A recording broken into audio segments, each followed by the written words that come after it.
संत मार्कुस के अनुसार पवित्र सुसमाचार, अध्याय 6, पद संख्या 45 से 56 तक। इसके तुरंत बाद ईसा ने अपने शिष्यों को इसके लिए बाध्य किया कि वे नाव पर चढ़कर उनसे पहले उस पार बेतसाइदा चले जाएं, इतने में वे स्वयं लोगों को विदा कर देंगे। ईसा लोगों को विदा कर पहाड़ी पर प्रार्थना करने गए। संध्या हो गई थी। नाव समुद्र के बीच में थी और ईसा अकेले स्थल पर थे। ईसा ने देखा कि शिष्य बड़े परिश्रम से नाव खे रहे हैं, क्योंकि वायु प्रतिकूल थी। इसलिए वे रात के लगभग चौथे पहर समुद्र पर चलते हुए उनकी ओर आए और उनसे कतराकर आगे बढ़ना चाहते थे। शिष्यों ने उन्हें समुद्र पर चलते देखा।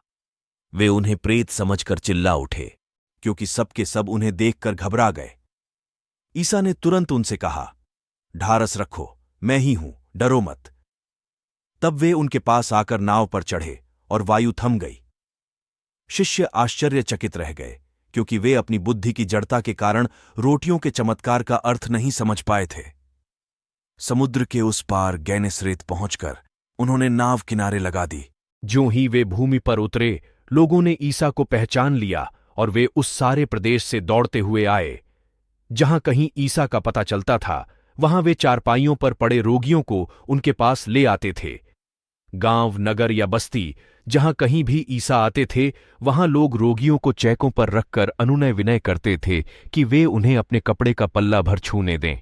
जितनों ने उनका स्पर्श किया वे सबके सब अच्छे हो गए। यह प्रभु का पवित्र सुसमाचार है।